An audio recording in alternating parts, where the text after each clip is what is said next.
உடனே கீர்த்தி பக்கம் திரும்பி அவளை எரிமலையாய் முறைத்து பார்த்தவன் பலார் பலார் என்று அவள் கன்னங்களில் அறைய ஆரம்பித்தான். தனக்கு இருக்கும் வழியெல்லாம் தீர்ந்து போகும் அளவிற்கு அவளை அறைந்து கொண்டே இருந்தான். கீர்த்தி இதை சிறிதும் அவனிடம் இருந்து எதிர்பார்க்கவே இல்லை. நீ மட்டும் அந்த சுரபிய விஜய் கிட்ட இன்ட்ரோ பண்ணி வைக்காம இருந்திருந்தா இத்தனை பிரச்சனை வந்திருக்குமா? எனக்கும் அவமானம் வந்திருக்குமா? என்னோட இந்த மொத்த அவமானத்துக்கும் காரணமான அந்த விக்ரம நான் உயிரோட விடவே மாட்டேன். நிச்சயமா நான் அவனை பழி வாங்கியே தீருவேன் என்று சொன்னவன் அதற்கான முடிவை தேட ஆரம்பித்தான். அவன் மூளையில் தீப்பொறி போன்று ஏதோ ஒரு யோசனை வரவும் அத்தனை வழியிருந்தும் விக்ரமை பழி வாங்குவதற்கு தனக்கு தகுந்த ஒரு வழி கிடைத்து விட்டது என்பதை நினைத்தவனின் இதழ் ஓரத்தில் அரக்கத்தனம் நிறைந்த சிரிப்பு ஒன்று தோன்றியது. தன்னை நலம் விசாரித்த கீர்த்தியை தன் கோபம் தீரும் வரை மாறி மாறி பலார் பலார் என அறைந்த சுனிலின் பார்வை இப்பொழுது சத்யதேவ் பக்கம் திரும்ப எங்க கீர்த்திக்கு விழுந்த அடி தனக்கும் விழுந்து விடுமோ என்ற பயத்தில் சத்யதேவ் தானாகவே முன்வந்து, மிஸ்டர் சுனில், நீங்க என்ன சந்தேக பார்வை பார்க்கணும்னு எந்த ஒரு அவசியமும் கிடையாது. நான் உங்ககிட்ட ஆரம்பத்திலேயே சொன்னதுதான். நிச்சயமா உங்ககிட்ட கொடுத்த வாக்க நான் காப்பாத்துவேன். நீங்க இதுக்கு மேலேயும் என்கிட்ட என்ன கட்டளை இட்டாலும் அதை நான் செய்யறதுக்கு தயாரா இருக்கேன். உங்களை மீறி நான் எந்த ஒரு விஷயத்தையும் செய்யறதுக்கு தயாரா இல்லை என்று சிரித்த முகத்துடன் சொல்லி தரையில் விழுந்து வணங்கினான். சத்யதேவ், இங்க பாரு, இதுதான் உனக்கு ஃபர்ஸ்ட் அண்ட் லாஸ்ட் வார்னிங். இதுக்கு மேலையும் நீ அந்த விக்ரம் கிட்ட பிசினஸ் பண்றதுக்கு துணிஞ்ச நிச்சயமா நான் உன்னை கொன்றுவேன். ஒரு விஷயத்த நல்லா ஞாபகம் வச்சுக்கோ, நீ சாகர வரைக்கும் இந்த பாம்பே சிட்டியில தான் இருக்க போற. சோ நீ உயிர் வாழணும்னா அதுக்கு என்னோட தயவு தேவை. புரியும்னு நினைக்கிறேன் என்று தீவிரமாக சொன்னான் சுனில். நிச்சயமா மிஸ்டர் சுனில், உங்க ஸ்டேட்டஸ் என்னன்னு எனக்கு ரொம்ப நல்லாவே தெரியும். என்ன ஆனாலும் அந்த விக்ரமுக்கு நான் ஹெல்ப் பண்ணவே மாட்டேன் என்று அவனிடம் வாக்கு கொடுத்தார் சத்யதேவ். அந்த வார்த்தைகளில் நிதானம் அடைந்த சுனில் மொபைலை எடுத்து வரிசையாக பல அழைப்புகளை செய்தான். அவன் தனது கோபத்தை கட்டுப்படுத்த தன்னால் இயன்றவரை முயற்சி செய்தான். அதற்கான வழியும் அவனுக்கு கிடைத்தது. அதன்பின் அங்கு சுற்றி இருந்த பல விருந்தினர்களை பார்த்தவன், நீங்க எல்லாருமே இம்மிடியட்டா இங்கிருந்து வெளியே போங்க என்று அவன் கோபமாக கத்தினான். அப்படி இருந்தும் அவனது கோபம் அடங்கவே இல்லை. மீண்டும் சத்யதேவ் பக்கம் திரும்பி அவனை மேலும் கீழும் பார்த்து அவன் கன்னத்திலும் பலார் பலார் என 4 அடி அடித்தான். இப்படி கீர்த்தியையும் சத்யதேவியும் மாறி மாறி அடித்து அங்கிருக்கிற அனைவரையும் பார்த்து கோபமாக கத்திய அவனின் நிலையை கண்டு அங்கிருந்த பாதி பேர் அவமானப்பட்டதில் மனம் உடைந்து போய் ஒருவேளை பைத்தியமாகி விட்டானோ என்றெல்லாம் நினைத்தனர். ஆனால் உண்மையில் தன் மனதிற்குள் சுனில் சத்யதேவும் கீர்த்தியும் ஒரு நாய்களைப் போலதான் நினைத்திருந்தான். அவர்கள்தான் சொல்வதற்கெல்லாம் வாலாட்டி கொண்டு பின்னாலே வருபவர்கள். இப்பொழுது கீர்த்தியும் சத்யதேவும் அப்படி ஒரு நிலையில்தான் இருந்தனர். அவனிடம் அத்தனை அடி வாங்கிய பிறகும் அவர்கள் முகத்தில் புன்னகை தவழ்ந்து கொண்டேதான் இருந்தது. அது சுனில் மீது இருக்கும் பயத்தினால் அந்த புன்னகை வந்து போய் கொண்டிருந்தது. ஆனால் மனதளவில் அவர்கள் இருவருக்குமே சுனில் மீது அத்தனை கோபம் இருந்தது. அதை வெளிக்காட்டும் துணிச்சலும் தைரியமும் அவர்களிடம் துளியும் இல்லை. அதனால்தான் அவனிடம் பொய்யாக சிரித்து போலி நாடகம் ஆடிக்கொண்டிருந்தனர். மறுபுறம் விக்ரமும் சுரபியும் அங்கிருந்து கிளம்பினர். தாஜ் ஹோட்டலை நோக்கி காரை ஸ்டார்ட் செய்தான் லம்போ. செல்லும் வழியில் ஒரு பார்க்கை பார்த்த விக்ரம் அந்த இடத்திலேயே காரை ஸ்டாப் செய்யுமாறு லம்போவிடம் சொன்னான். எதுக்காக விக்ரம் இங்கே காரை ஸ்டாப் பண்ண சொல்ற என்று கேட்டாள் சுரபி. எனக்கு ஒரு மாதிரி மைண்டு நார்மலாக இல்லாத மாதிரி ஒரு ஃபீல் இருக்கு பேபி. அதனால தான் கொஞ்ச நேரம் ஒரு வாக் போனால் நல்லா இருக்கும்னு தோணுது. அதான் ஸ்டாப் பண்ண சொன்னேன் என்று அவன் சொல்ல, என்னது வாக்கிங் போகணுமா? அதுவும் இந்த மொட்டை வெயில்லையா? ஐயோ விக்ரம், அடிக்கிற இந்த மொட்டை வெயிலில் நம்ம நடந்து போனோம்னா என்ன ஆகும்? நீயே யோசிச்சு பாரு. கொஞ்சம் நஞ்ச இருக்கிற ஸ்கின் கலரும் மொத்தமாகவே டேமேஜ் ஆகிடும் என்று அவள் முகத்தை பாவமாக வைத்துக்கொள்ள, ஹே பேபி, கருப்பா போயிடுவனா இந்த அளவுக்கு ஃபீல் பண்ணுற? அதுக்கு தான் க்ரீன் லோஷன் ஃபவுண்டேஷனு அது இதுன்னு எக்கச்சக்கமாக இருக்குது. அது மட்டும் இல்லாமல் நீயும் அதில் 1-2 யூஸ் பண்ணிட்டு தானே இருக்க. அதை வச்சு அங்கே எங்கேன்னு டச்சப் பண்ணிட்டு வா பேபி, கருப்பாலாம் ஆக மாட்டேன் என்று விக்ரம் சிரித்து கொண்டே சொன்னவாறு காரில் இருந்து இறங்கினான் விக்ரம். என்ன சொன்ன நீ? அப்போ நான் க்ரீம் தடவிட்டு தான் கலராக இருக்குன்னு நீ சொல்ல வரியா என்று அவள் காரில் இருந்து இறங்கியவாறு அவனை பார்த்து கோபமாக கேட்க, பேபி, நான் சொன்ன மீனிங் வேற, நான் சொன்னதை நீ எடுத்துக்கிட்ட மீனிங் வேற. ரெண்டையும் ஒன்னா எடுத்துக்காத பேபி, ஓகேவா என்று அவன் மீண்டும் அவளை பார்த்து சிரித்து கொண்டே சொல்ல, அவனது இந்த சிரிப்பு அவளை கிண்டல் செய்வது போலதான் இருந்தது. அவனது நெஞ்சில் பலமாக ஓங்கி அடித்தாள். பேபி, நான் ஆல்ரெடி உங்ககிட்ட சொல்லியிருக்கேன், என்னோட உடம்புல நீ எங்க வேணும்னாலும் அடி, பட் ஹார்ட் கிட்ட மட்டும் அடிக்காத. பிகாஸ் அங்க நீ இருக்க, ஸோ உனக்குத்தான் வலிக்கும். என்று அவன் புன்னகைத்தவாறு சொல்ல, அவளோ அவனை அடிக்கவும் முடியாமல் அதே சமயம் அடிக்காமல் இருக்கவும் முடியாமல் அவனை பார்த்து சிரித்தவாறே முறைத்து கொண்டு நின்றாள். பேபி, இப்படி நீ முறைச்சு பார்த்து நின்னுட்டு இங்கேயே டைம் வேஸ்ட் பண்ண வேணாம். அங்க பார், எவ்வளோ பேர் எப்படி ஜாலியா சுத்திக்கிட்டு இருக்காங்கன்னு. நாமளும் அவங்க கூட போய் ஜாயின் பண்ணிக்கலாம். நிச்சயமா மைண்ட் ரிலாக்ஸேஷன் கிடைக்கும் என்று சொல்லி அவளை உள்ளே அழைத்து சென்றான். அதன் பின் அவர்கள் இருவருமே அந்த இடம் முழுவதையும் சுற்றி பார்த்தவாறு நடக்க ஆரம்பித்தனர்.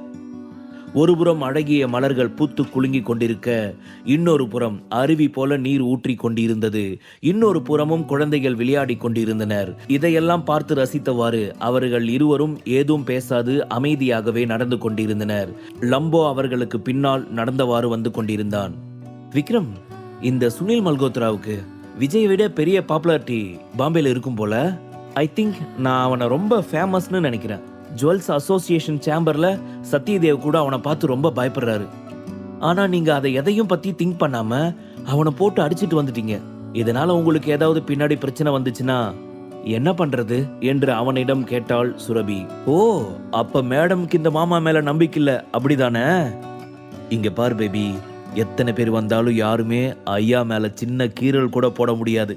நான் சொல்ற வார்த்தைகள்ல உனக்கு நம்பிக்கை இல்லாட்டி இதுக்கு முன்னாடி 2-3 டைம் நீ என்னோட ஃபைட் சீன்லாம் பார்த்திருப்பல்ல, அதை வச்சாச்சும் நான் சொல்றத உண்மைன்னு கொஞ்சம் நம்பு பேபி என்று அவன் சிரித்துக்கொண்டே கொஞ்சம் கண்களால் கேட்க, பலசாலின்னு ஒத்துக்க சொல்லி கெஞ்சற ஒரே ஆளு நீ தாண்டா என்று சொன்னவாறு அவளும் சிரிக்க ஆரம்பித்தாள்.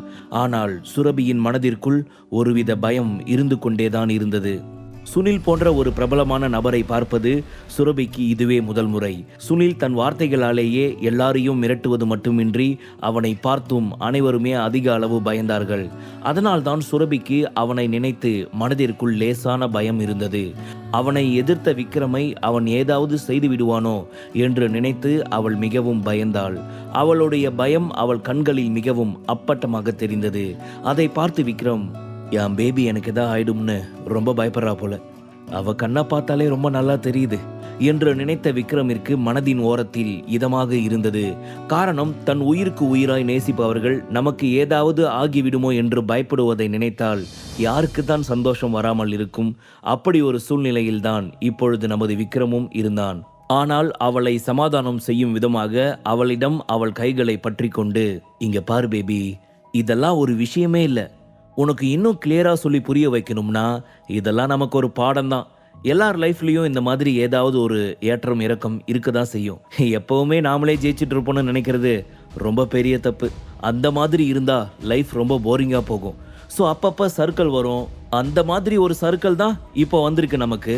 அதுக்காக நாம நம்மளோட கான்ஃபிடென்ஸை விட்டுறக்கூடாது. நமக்கு நாமே நம்பிக்கையா இருக்கணும், ஓகேவா?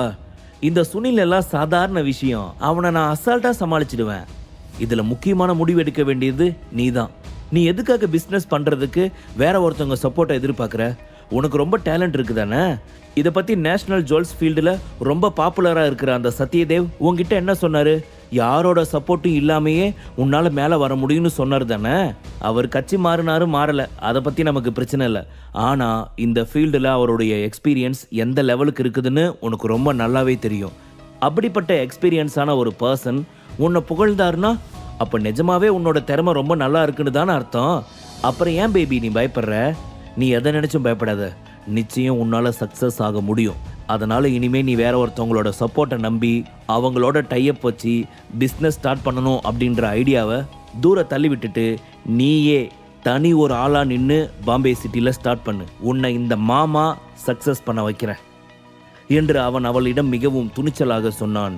விக்ரம் அவளிடம் அப்படி பேசியது அவளுக்கு மிகவும் சந்தோஷமாக இருந்தது. அதே சமயம் விக்ரம் தனக்காக எது வேண்டுமானாலும் செய்வான், சொன்னதையும் நிறைவேற்றி காட்டுவான் என்ற ஒரு நம்பிக்கையும் அவளுக்கு அவன் மீது இருந்ததாலும், அதே சமயம் இந்த பாம்பே சிட்டி எவ்வளவு ரிச்சான ஏரியா, இவ்வளவு பெரிய ஆளுங்களை எல்லாம் எதிர்த்து நாம இங்க ஒரு கம்பெனி ஸ்டார்ட் பண்ணா நிச்சயமா அது சக்சஸ் ஆகுமா? இந்த விக்ரம் ஃபுல் நம்பிக்கையா சொல்றான். எனக்கு அவன் மேல நம்பிக்கை இருக்குது. அதே சமயம் ஆப்போசிட் சைட்ல இருக்கிறவங்களை நினைச்சு பார்த்தா எங்க ஏதாவது பிரச்சனை வருமோன்னு பயமா இருக்குது என்று அவள் மனதிற்குள் நினைத்து குழம்ப ஆரம்பித்தாள். என்ன பேபி, நான் இவ்வளோ பேசியும் உனக்கு என் மேல நம்பிக்கை வரல போல என்று விக்ரம் கேட்க, உன் மேல நம்பிக்கை இல்லைன்னு நான் சொல்ல வரல. பட் நாம எப்படி இங்க சொந்தமா ஒரு ஆளோட சப்போர்ட்டும் இல்லாம நம்ம கம்பெனியை ஸ்டார்ட் பண்றது? என்னால் அதை தான் நினச்சி கூட பார்க்க முடியல என்று அவள் தயக்கத்துடன் சொன்னாள். நான் தான் உங்ககிட்ட ஆல்ரெடி சொல்லிட்டேன்ல பேபி, அது என்னோட பொறுப்பு. உன்னோட பொறுப்பு என்ன?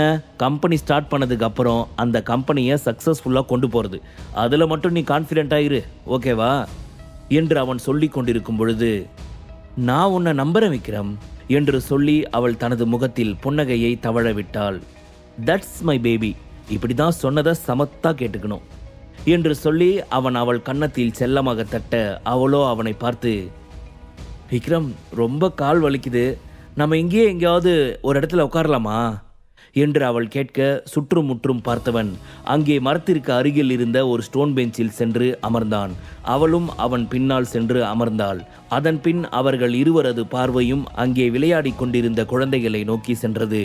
விக்ரம் தன் சிறு வயது நினைவிற்குள் மூழ்க ஆரம்பித்தான். சின்ன வயதில் லிசாவுடன் விக்ரம் எந்நேரமும் விளையாடி கொண்டுதான் இருப்பான். அவனுடைய தாத்தா ஆதித்யா அவனுக்காகவே அவர்களது அரண்மனைக்கு பின்னால் மிகப்பெரிய தோட்டம் ஒன்றை அமைத்திருந்தார். அது பார்க் போன்று வடிவமைக்கப்பட்டு இருந்தது. அந்த இடத்திலேயே தான் அவனும் லிசாவும் அவனுடன் விளையாடி கொண்டே இருப்பார்கள்.